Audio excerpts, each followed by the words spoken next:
बोलण्यासाठी उबाठाच्या सुषमा अंधारे सध्या आपल्यासोबत जोडल्या गेलेल्या आहेत। सुषमाताई, मोदींचं हे भाषण ऐकलंच असेल। त्यांनी आता कठोर शब्दात खरं तर या दहशतवाद्यांना इशारा दिलेला आहे। कल्पनाही केली नसेल असा धडा या दहशतवाद्यांना शिकवणार असल्याचं मोदींनी म्हटलंय। आपली प्रतिक्रिया? खरं तर पंतप्रधान पदाबद्दल माझ्या मनात प्रचंड आदर आहे। काल जी घटना घडली त्याने संपूर्ण भारतीय आहत झालेले आहेत। मात्र इतका वल्गना करणारा पंतप्रधान मी माझ्या आयुष्यात कधी बघितला नाही। ज्या वल्गना ते आत्ता करताहेत त्या वल्गना त्यांनी याच्या आधीही केलेल्या आहेत। 2014 नंतरचे जे सगळ्यात मोठे हल्ले झालेले आहेत, उरी असेल, पठाणकोट असेल किंवा पुलवामा असेल, त्याच्यानंतर त्यांनी अशी काय पावलं उचलली? ती पावलं जर तेव्हाच उचलली असती, कल्पनाही केली नाही असा धडा जर तेव्हाच शिकवला असता, तर कदाचित पहलगाम झालं नसतं। एवढीच जर तुम्हाला म्हणजे खरंच भारताची काळजी असेल तर भाषणबाजी करण्यापेक्षा आणि वल्गना करण्यापेक्षा पाकव्याप्त काश्मीर तुम्ही कसा ताब्यात घेऊ शकता हे आधी कृतीतनं करून दाखवा आणि वल्गना नंतर करा।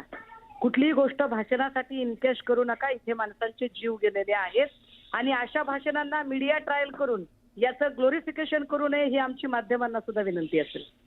बरं, सुषमाताई धन्यवाद न्यूज 18 लोकमतशी संवाद साधण्यासाठी।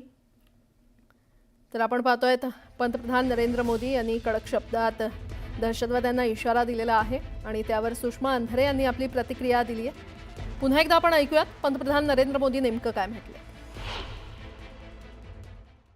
ये हमला सिर्फ निहत्थे पर्यटकों पर नहीं हुआ है। देश के दुश्मनों ने भारत की आत्मा पर हमला करने का दुस्साहस किया है। मैं बहुत स्पष्ट शब्दों में कहना चाहता हूं, जिन्होंने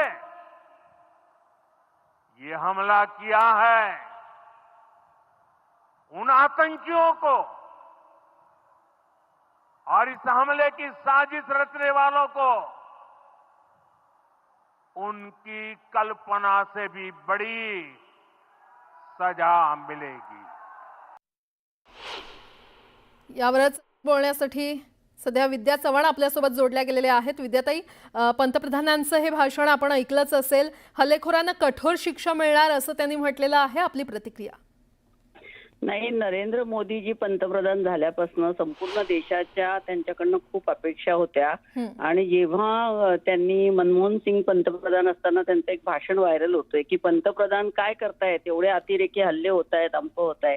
मग आता ते स्वतः पंतप्रधान होऊन त्यांना आता 11 वर्ष झालेली आहेत। पुलवामाच्या हल्ल्यामध्ये आपले 42 तरुण जवान मारले गेले। ते 250 किलो RDX कुठून आलं ते आपल्याला अजूनही त्याचा समजलेलं नाहीये आणि हे आम्ही बोलत नाहीये, त्या तिथले गव्हर्नर जे होते सत्यपाल मलिक त्यांनी सुद्धा सांगितलेलं आहे। परंतु हे सगळं होत असताना तिथे आपण जे अतिरेक्यांचे अड्डे आहेत पाकिस्तान आणि हिंदुस्थानच्या बॉर्डरवर ते अजूनपर्यंत उद्ध्वस्त का नाही केले आहेत? म्हणजे ते जर केले असते आतापर्यंत तर आपल्या देशातले लोक सुरक्षित असते।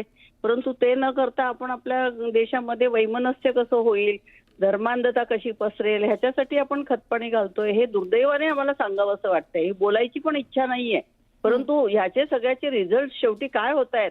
कालचं तुम्ही ते नितेश राणे का निलेश राणे कोण आहेत त्यांचं स्टेटमेंट ऐकलं का? काय बडबडतायत? ते मंत्री आहेत, त्यांनी ताबडतोब मंत्रिपदाचा राजीनामा दिला पाहिजे। खरं तर हे अशा प्रकारे बोलणं आणि वैमनस्य वाढवणं ह्याच्यातनं काय हासिल होणार आहे? ते रशिया आणि युक्रेनचं आणि युद्ध आपण बघतोय 2 वर्षामध्ये सगळ्या देशाची राख रांगोळी झाली आहे। इकडे आपण इस्रायलचं बघतोय। सगळीकडे असं वातावरण वैमनस्याचं करून काही होणार नाही। हा शेवटी आपला महात्मा गांधीजींचा देश आहे, आपण विसरता कामा नये। अतिरेकी हल्ले होतातच कसे? तिथे तुम्ही ते जे कॅम्प आहेत अतिरेक्यांचे, जिथे ट्रेनिंग दिलं जातं आणि सर्रास आपल्या देशामध्ये त्यांना सोडलं जातं, ते येतात कसे आपल्या देशामध्ये?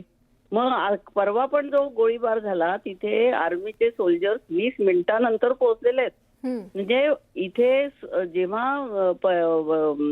हे सगळे पर्यटक जातात तेव्हा त्यांच्या सुरक्षिततेची काळजी घेणं हे आपलं प्रथम कर्तव्य असलं पाहिजे। आता अमरनाथ यात्रा सुरू होते आणि अशा प्रकारे हल्ले होत असतील तर लोक सुरक्षित नाहीयेत। तर माझं म्हणणं अगदी हात जोडून आहे सगळ्यांना की हे असं वैमनस्य देशामध्ये पसरवू नका आणि मोदींना सांगितलं पाहिजे की तुम्ही पंतप्रधान आहात, तुम्ही कुठलंही आता भाषण करू नका, तुम्ही काय ते कृती करून दाखवा की तिथले अतिरेक्यांचे अड्डे उद्ध्वस्त झालेले आहेत असं आम्हाला कळलं बरं. पाहिजे आणि ते करण्यासाठी त्यांना आता कोणाच्या परवानगीची गरज नाहीये मला असं वाटतं. ठीक आहे.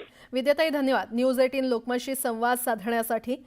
तर पंतप्रधान नरेंद्र मोदी यांनी पहलगाममधील दहशतवादी हल्ल्यावरून इशारा दिलेला आहे. पुन्हा एकदा ऐकूयात पंतप्रधान मोदी काय म्हटले. ये हमला सिर्फ निहत्थे पर्यटकों पर नहीं हुआ है, देश के दुश्मनों ने भारत की आत्मा पर हमला करने का दुस्साहस किया है. मैं बहुत स्पष्ट शब्दों में कहना चाहता हूं, जिन्होंने ये हमला किया है उन आतंकियों को और इस हमले की साजिश रचने वालों को उनकी कल्पना से भी बड़ी सजा मिलेगी.